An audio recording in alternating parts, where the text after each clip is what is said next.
Good afternoon, dear students. So today we'll start with module 1, that is general principles of prefabrication. So that is just the general introduction. What is a prefabrication? How it is going to be useful? Which are the advantages? Which are the disadvantages? So each and everything we will study in this first module. So these are the following contents: definition of the prefabrication and need for the prefabrication. So where exactly we require this prefabrication system, and general principles are there, and process of prefabrication since from starting till end, how it is going to be there, I mean that entire process, and uses of the prefabrication, advantages of the prefabrication, disadvantages, and main reasons to choose this precast construction method over the conventional in situ method. That is a comparison between the conventional building and then this precast construction method, and a comparison with the monolithic construction. So monolithic construction means it is a single structure here. So in other words, what we can call the akhanda. So entire building units, they are not with the different components, they are constructed one above the other. It's like it is a single unit structure, and different types of prefabrications are there based upon the degree of precast units, and the production system of this prefabrication, and how they are going to transport, and how they are going to erect those elements at the required location. So coming to the part that is definition. So definition of this prefabrication: so it is the practice of assembling the components of a structure either in a factory or at the manufacturing site, and transporting that entire assemblies, that is the building units, from the construction site to the required location, and then they are going to erect that one from the transporting system to the required location in the construction site. So here in the diagram you can see that it is starts with the construction building units. So whatever we are going to use here, that is except foundation part, the columns will be there, beams will be there, and then slabs will be there, wall panels, so many structural components are there. So those structural components are prepared in the construction site, and then they are going to transport that one by using the different vehicles, and then this one they will transport that one from a manufacturing site, or else even we can call it as a factory also, from that place to the construction place. So here this is the construction place. Here they are going to erect that one from the transporting units to the required location. So we can call it as this system as the prefabrication system. Okay, and then need for prefabrication. So where exactly we need this type of the prefabrication system over a conventional building?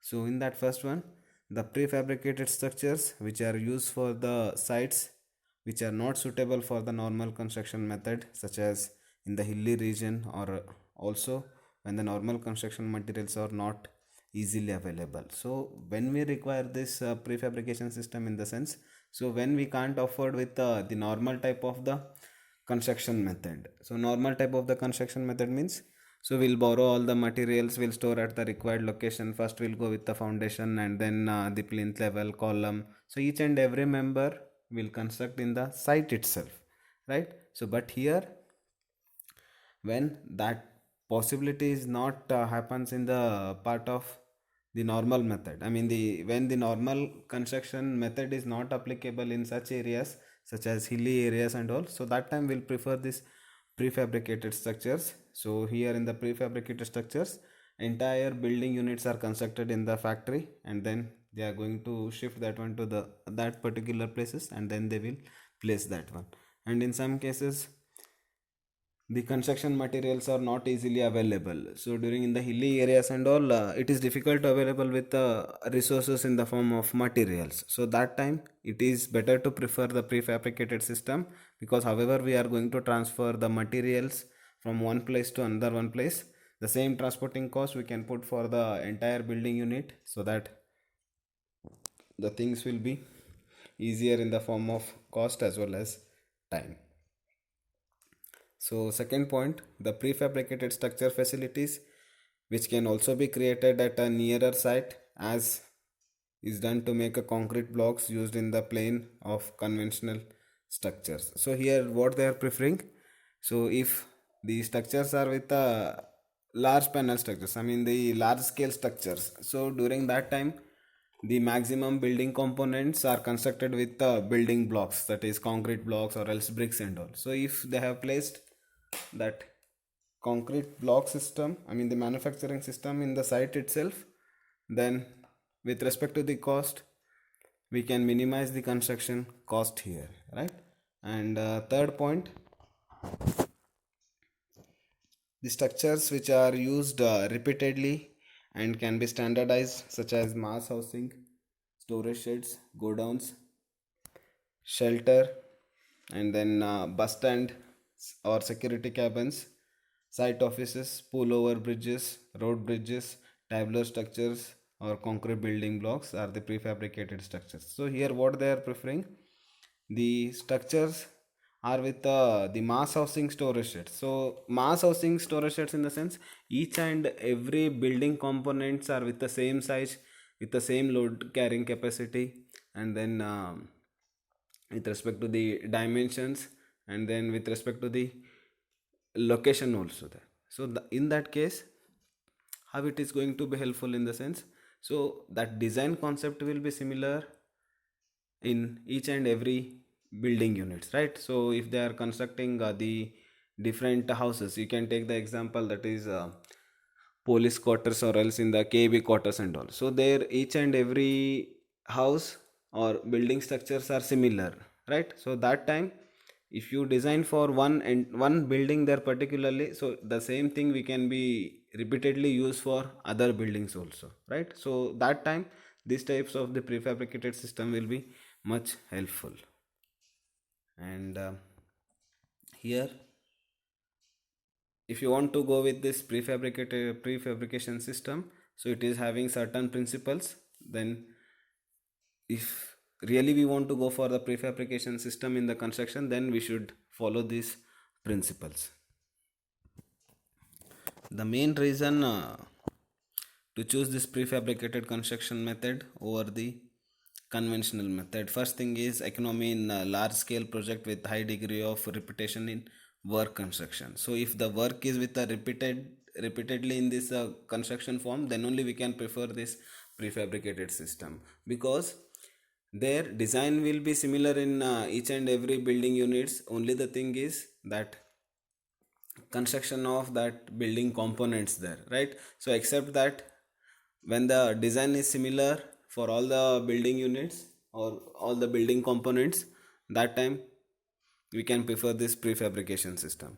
And a special requirement in finishing, so if you want to prefer the special requirements such as including the painting and all, then we can prefer this prefabrication system, so that in the factory itself each and every finishing work can be done only in the construction site, just they will erect and they will finalize that building. And consistency in structural quality control, so here we can achieve the better quality control since each and every activities are under with the close supervision in the factory, so that we can achieve the better quality in each and every structural components. Next, fast speed of construction. So fast speed of construction means what? So here no need of waiting for the curing for 28 days or 7 days or 14 days and all. So that curing period we can be minimized here with respect to the conventional building. So if we are constructing in the constructing method is in the conventional method, then after constructing of the slab or beam, that to get the proper minimum strength we should cure that one for 7 to 28 days, then we will prefer the next story buildings. But here, so each and every members are has been already constructed in the factory, so just here they will bring and they will erect that, so no need of waiting for the curing time during in this prefabrication system, so we can achieve the fast speed of construction. and constraints in availability of the site resources, that is materials and labors. But here,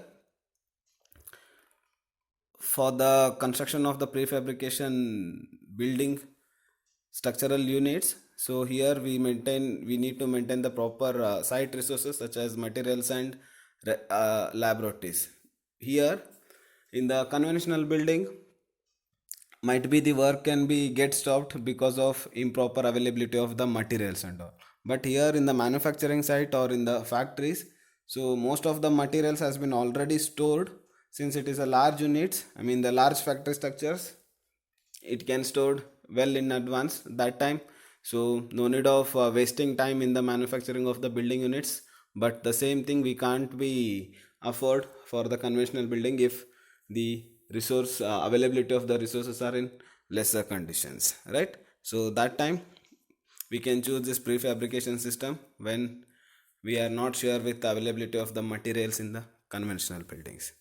And other space and environmental constraints, so space in the sense the storage places. So if you are comparing with the conventional building, here we require a lot of space to store the all the raw materials such as sand, cement, aggregates, steel, building blocks such as concrete blocks, bricks, etc.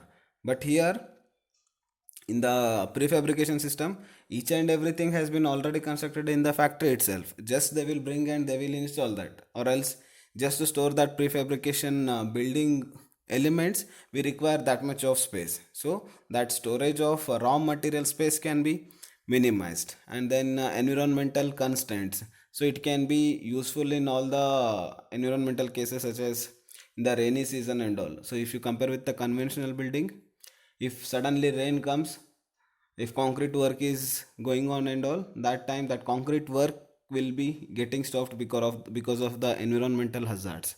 But the same thing here, each and everything, it has been already prepared or manufactured in the site itself, I mean in the manufacturing factory itself. Only the thing is they will bring those things from the factories to the required location and then they will install that. So here environmental hazards won't cause us much difference with respect to the implementation time, and then the same thing it directly proportion to the cost of the project work. And then the large groups of the buildings from the same type of the prefabricated elements, it tends to look drab and monotonous. So here drab and monotonous in the sense it looks dull. So in other words, if the same components have been used without any architectural designs, without any providing proper shape and all, so that time might be that entire building it may look dull here, right? So the same windows we have placed, same colors we have provided, because it is a what, the same structures we have all we have been adopted by taking one design, so each and every places it will remains same. So by using that, might be that building may looks dull. And coming to the next part, that is process of prefabrication. So here process of prefabrication that illustrates with the one example, that is if the conventional method of building house is going to be constructed, then the transport of bricks, timber, cement, sand, steel and other construction aggregates to the site, and then the construct and to construct the houses on site from this material. So here with respect to the transportation they have described, here the raw materials are going to be supplied from various places to the construction site, right? And then the construction process is going to be carried out. But when you compare with the prefabrication construction, so only the foundations are constructed by using the raw materials, and the other sections such as walls, floors and roofs, which are prefabricated with the window and door frames included here. So here each and every member it has been constructed with a close supervision. So if you take one wall portion here as an example, so that wall consisting of the door and as well as the window, so that entire wall consisting of the doors and windows has been manufactured in the factory, and then they will erect that and they will place that one at the required location. So this is the different process what we can adopt in this prefabrication system. And which are the main uses of this prefabrication? First one, most widely used form of the prefabrication